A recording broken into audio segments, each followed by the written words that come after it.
Olá, seja bem-vindo a mais uma entrevista aqui do Tempo e Dinheiro. Hoje, para fazer um balanço, olhar pelo retrovisor o que aconteceu no mercado do boi gordo ao longo desse mês de outubro, mas mirar principalmente no mês de novembro, mês de dezembro, finalzinho de 2024.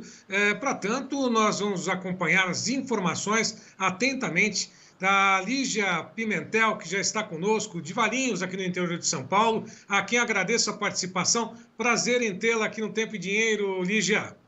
Prazer, Sérgio. Obrigada pelo convite. Bom, antes de mais nada, a Lígia é da Agrifato e sempre trazendo as principais informações do mercado de pecuária. E dentre delas, as primeiras perguntas, né? Eu te pergunto com relação a essa mudança de ciclo que todo mundo está falando. Mudou o ciclo da pecuária, sim ou não? O que mudou de fato na pecuária nesse mês de outubro, nesse segundo semestre, Lígia? Sérgio, vamos lá. O ciclo pecuário, ele é uma retroalimentação estimulada pelos preços, né? Então, por que eu estou falando isso? Porque tem dois pontos para se analisar o ciclo, basicamente.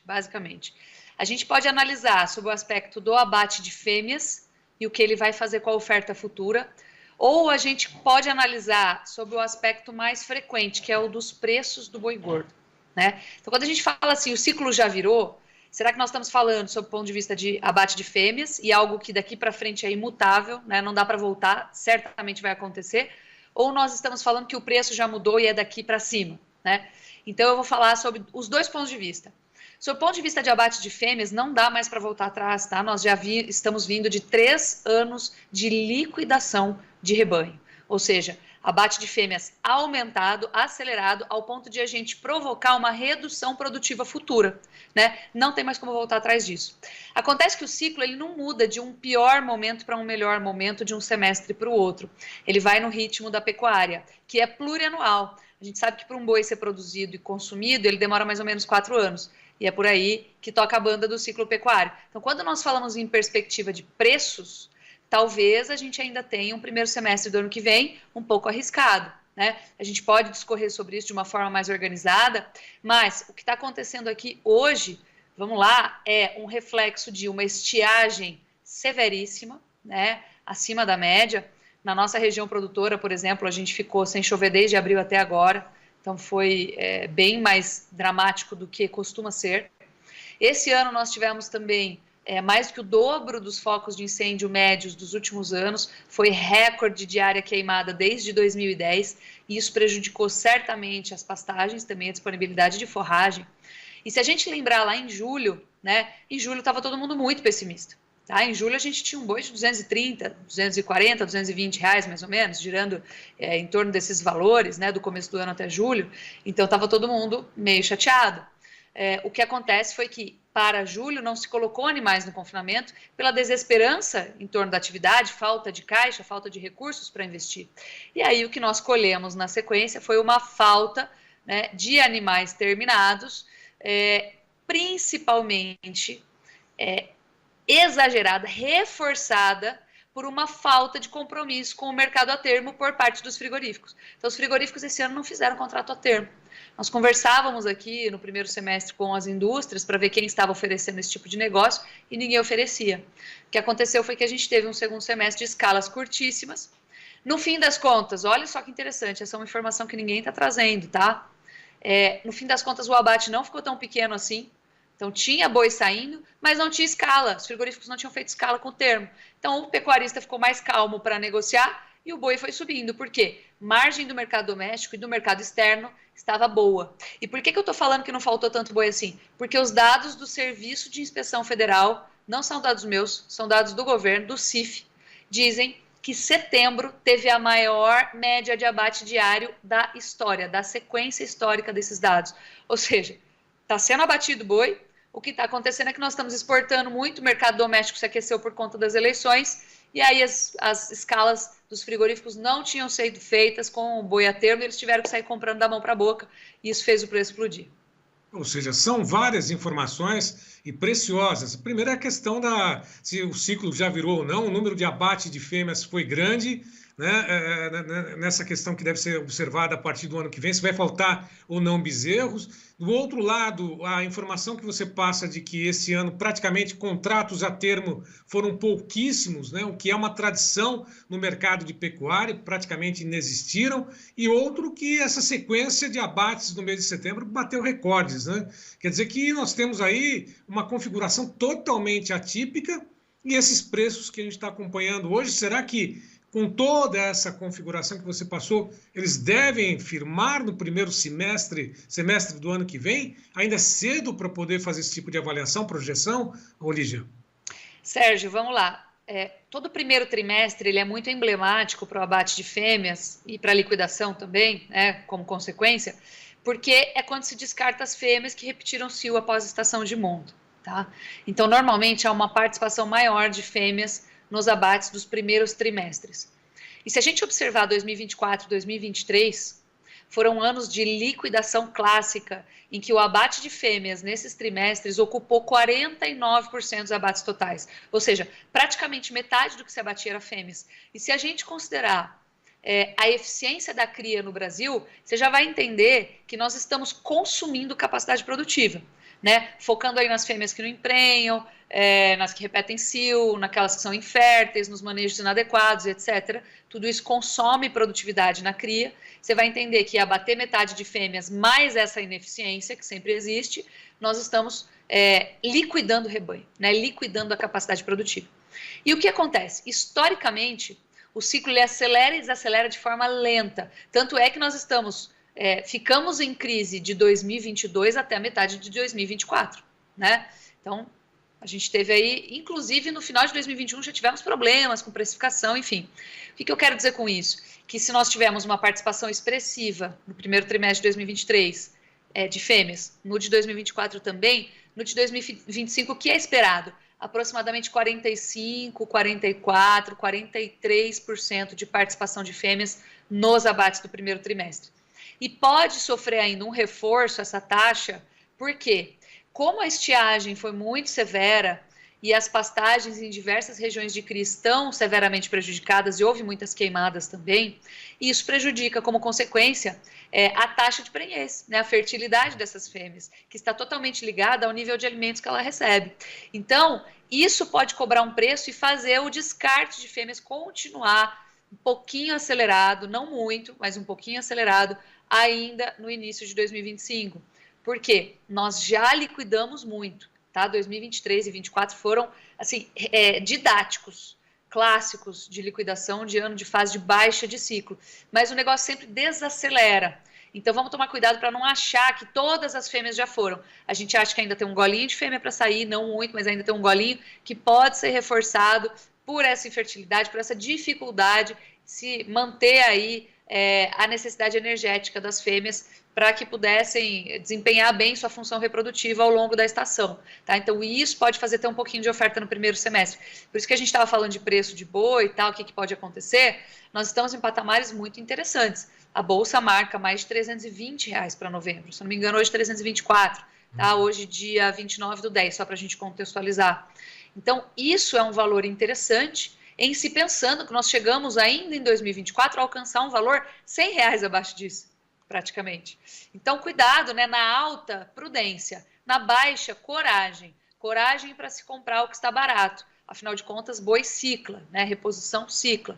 Carne é produto que não é de moda. Carne é commodity, é produto que é necessário para a sobrevivência da humanidade. Então, sempre que a gente acelera e produz muito, o preço cai, a gente sabe que vai haver um desinvestimento e depois a gente vai reforçar aquele preço para que volte a ficar atrativo investir naquela operação. Isso é cíclico. Então, agora que nós estamos vivendo, é um momento de virada de ciclo. Para mim, ele já aconteceu do ponto de vista de abate de fêmeas, mas ainda com algum cuidado para o primeiro semestre de 2025, por conta do que eu te falei. Esse ciclo, ele desacelera devagar e volta a acelerar também devagar. Ele não muda de um pior momento no ano para o melhor momento no outro semestre do mesmo ano, entendeu?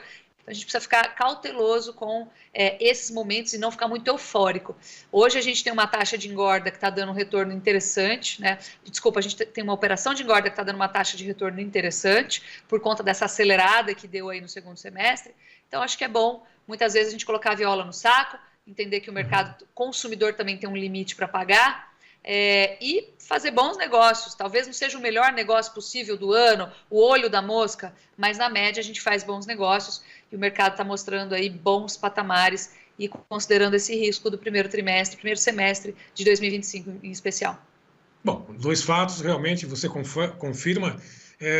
O fundo do poço, R$220, em média, arroba, hoje, dia 29, portanto, para quem vai nos acompanhar, R$324,30 vale o vencimento futuro de novembro. R$324,50 aí, o Gleidson está colocando na tela, um indicador que nesse dia 28 fechou a R$314,10 com um viés de alta. Agora, essa questão das novilhas, para poder encaminhar contigo, houve uma composição muito grande dos abates também com novilhas, né? Isso interfere nessa questão do ciclo quando se fala de abate, porque há a criação específica de novilhas para o abate, não para reprodução, né, Lígia? Isso deve ser considerado também? Isso costuma acontecer, Sérgio, quando a gente chegou no momento do ciclo em que está tão difícil pagar as contas que para fazer caixa eu preciso abater até as minhas matrizes, né? Aquilo que serve para eu produzir no ano que vem. Então, uma necessidade de fazer caixa, a gente liquida esses animais e é esse o momento normalmente mais dramático do ciclo e certamente ele foi alcançado entre 2023 e 2024, inclusive com alta participação de novilhas. Agora, por conta do aporte tecnológico que tem sido aplicado à pecuária de corte, nós temos utilizado, isso é natural que aconteça, tá? Cada vez menos a figura da novilha para a produção de carne, desde que haja remuneração de um ágio por isso. Então a gente vê programas que bonificam esse tipo de animal, né? Em resposta à qualidade da carne desse animal. Então isso acontece, quanto mais a gente tecnifica, mais a gente consegue fazer um desfrute desse rebanho e aproveitar animais mais jovens também como consequência, proporcionalmente. Mas o usual não é que isso aconteça de forma massiva, né? Como nós vimos acontecer aí, principalmente nesse biênio que eu citei, o 23, 24. Bom, nós tivemos esse ano, os últimos 2 anos, por dizer assim, né, o criador lá no fundo do poço também com os bezerros, reposição, boi magro, tudo muito barato. Agora é uma disputa grande, inclusive nas leiloeiras, né, nos leilões, em que a reposição começa a ser ofertada e paga-se o preço daquilo que está sendo pedido, né, uma disputa grande. Daqui para frente deve ser essa tendência também, uma briga, entre aspas, uma disputa pela reposição, boi magro, principalmente, Lígia? Olha, eu vou me arriscar aqui, Sérgio, vou ser bem categórica em relação ao que eu estou enxergando, tá? Salvo alguma exceção, algum evento imprevisível que a gente não consiga visualizar neste momento, ou seja, algum evento sanitário, olha, Deus nos livre, né? Mas qualquer coisa assim que a gente não consiga prever, para mim está dada a virada de ciclo através do preço do bezerro, ele não volta mais. Muito difícil que isso aconteça, exceto aí eventos imprevisíveis, tá bom? Então, assim, por que eu estou falando isso? Nós tivemos negócios esse ano em torno de R$8 o quilo, muitos proporcionalmente abaixo de 10, e hoje nós estamos girando em torno de 12 até 14. Então, para mim, é daí para cima. Nós vamos, para poder virar o ciclo, falar que a gente está em fase de alta e corrigir os valores aí desses anos que passaram, nós precisamos, no mínimo, alcançar e ultrapassar os valores recordes anteriormente batidos. Tá? É assim que funciona o ciclo pecuário, a gente vai sempre galgando novos valores, então o bezerro ele tem que ir nessa linha. E dado o cenário, como eu falei, de liquidação de fêmeas que nós já visualizamos daqui para trás, isso já passou, isso já aconteceu, não tem como desfazer, o bezerro é daqui para cima, tá bom? Então a gente precisa agora voltar a tornar atrativa a atividade de cria, né? E isso vai ser feito de que forma? Sentindo falta desses bezerros das fêmeas que foram batidas, que não existem mais. Bom, o piso, só para poder finalizar contigo, o piso desse segundo semestre, desse outubro, ao que tudo indica, foi abatido, já atingido, né? Os R$300 lá pelo indicador CPE. Daqui para frente, certamente ocorrerão outras variações, oscilações, ao que tudo indica, positivas, né? O teto é difícil falar, né, Lígia? Difícil fazer uma projeção, não? O teto ele depende de muitas variáveis, né? Para ser bem sincero, eu gosto de ser muito aberta. Nós sempre visualizamos, por exemplo, a questão sazonal. Então, mesmo em fases de baixa de ciclo, há um primeiro semestre com abundância de chuvas e excesso de produção de capim. E há um segundo semestre com estiagem e baixa produção de capim, que precisa ser precificado. Então, essa oferta de capim, ela reflete em animais terminados e em anos de fases de baixa, né, em que não há capital para se investir em estruturas de confinamento, em confinamento a pasto, para comprar insumos, é pasto normalmente e acabou. Claro, há as exceções, há pessoas que operam o ano todo, mas estou falando do geral, né, do milkshake do Brasil, vamos falar assim. Dito isso, Sérgio, nós sempre contemplamos nas nossas análises preços de safra e preços de entre safra. Qual é a dúvida? É a intensidade da alta da entre safra. Né? E, de fato, nós não visualizamos preços batendo R$300 nos nossos modelos econométricos. A gente sempre trabalha em paralelo com paralelo entre o que está acontecendo agora e o passado, que a gente tenta trazer e quantificar e aplicar, né, matematicamente. E isso não foi previsto mesmo. O que aconteceu? Uma seca acima da média, queimada acima da média, mercado externo acima da média, desempenhando tanto em volume quanto em pagamento, dólar girando aí em torno de 5,70, imagine, remunerando muito bem as exportações, mercado doméstico também performando bem, potencializado pela questão das eleições, né? E tudo isso gerando aí um movimento de alta em que os frigoríficos não se protegeram com o termo, precisando comprar da mão para a boca, né? Então, assim, tudo isso combinado, a gente viu um boi de 300 e todo ano aprendendo, né? Vivendo e aprendendo na pecuária há tantos anos e ainda aprendendo. Então, isso que é interessante, a gente notar que ninguém sabe qual que é o limite do mercado. Agora, esse limite normalmente ele dá dicas. E eu acho interessante a gente lembrar que o consumidor, ele fica pressionado hoje, com o perfil de renda que a gente tem, com uma arroba acima de 300, R$320. Por que eu digo isso, Sérgio? Porque enquanto a arroba subiu aproximadamente R$35 nesse período, o atacado subiu 18 e o varejo subiu 13. Então, veja aí a disparidade de repasse dessa alta do boi, né? Então, quando o varejo repassar isso, e ele sempre repassa, normalmente ele tem uma diferença de tempo, né? Uma demora para repassar esses valores, mas ele repassa. E conforme ele for tentando repassar, o consumidor vai começando a dar o break nessa carne. Por quê? Porque ele já não consegue acomodar dentro do orçamento dele. Estamos num país de renda relativamente baixa, de PIB per capita relativamente baixo, quando a gente compara outros países mais desenvolvidos. Então, isso acaba cobrando o seu preço quando a gente coloca uma carne muito cara no varejo, né? Tanto é que a prova disso, cabal, em anos de fase de alta, quando o preço do boi sobe, o consumo per capita cai com um efeito imediato contrário a essa alta de preços. Então, ficar de olho, né? Por que eu estou falando isso? Porque um pássaro na mão é melhor do que dois voando. Então, estamos falando de um mercado aí de 325, sendo que a alta máxima nominal do mercado foi 350. Olha só que interessante. Não vamos segurar boi pronto, por exemplo, no coxo. Vamos comercializar em bons patamares, com uma boa taxa, tá bom? Bom, olhando daqui para frente, é lógico, né, só para poder finalizar, realmente, é que sempre tem um gancho, né? Quero aproveitar ao máximo tua participação, né, conosco aqui. Você falou que foram poucos contratos a termo, né, durante esse ano 2024.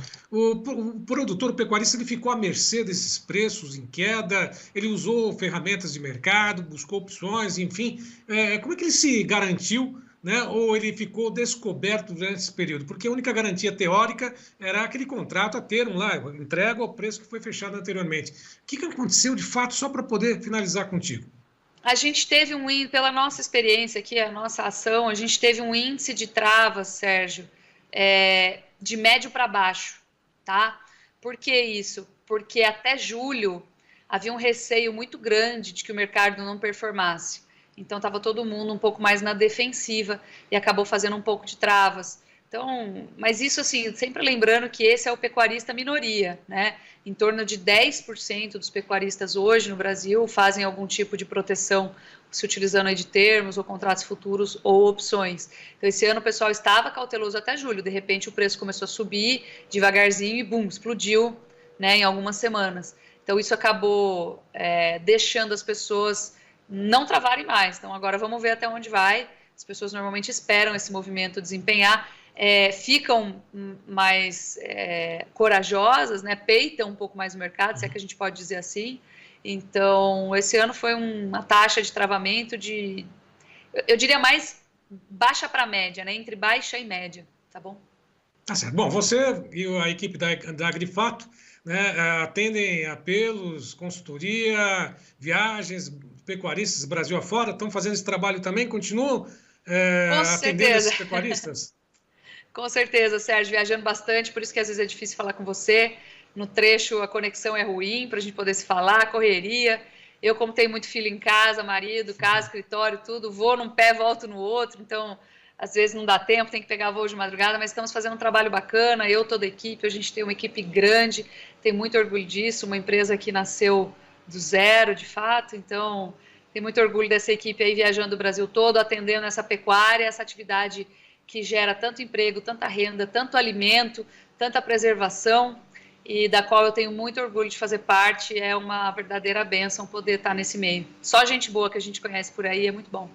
Que bom. Disponha da gente o tempo e dinheiro. Lígia Pimentel, da Agrifato, conosco. Muito obrigado. Até uma próxima. Bom trabalho para você. Obrigada, fora, Sérgio. né, nas atividades profissionais e junto da família, né? Quem dá mais trabalho, Lígia? Quem dá mais trabalho? Hoje acho que é o pequenininho. Tem um aninho só. Então isso vai ter que ter um acompanhamento permanente, né? Até a desmama. Ele tem um aninho só e tá demorando um pouquinho para andar, então tem que ficar agachado o dia inteiro correndo atrás. Mas faz parte, dura muito pouco, é muito rápido, é muito bom. É uma bênção. Grande abraço para você, obrigado, viu? Até uma próxima. Obrigada, um abração. Obrigado. Bom, e a todos que estão conosco e acompanham nossas entrevistas, reportagens, vocês sabem que nós temos à disposição todas as mídias sociais. Vai lá, curta, comente, compartilhe, se inscreva, faça parte também do Clube de Assinantes do Tempo e Dinheiro. Aqueles que não conhecem, avise os amigos. Está aí, olha, é o João Batista Olive teclando lá, 19998132915. É isso aí, João Batista. A todos que estiveram conosco mais uma vez, meu muito obrigado e até uma próxima.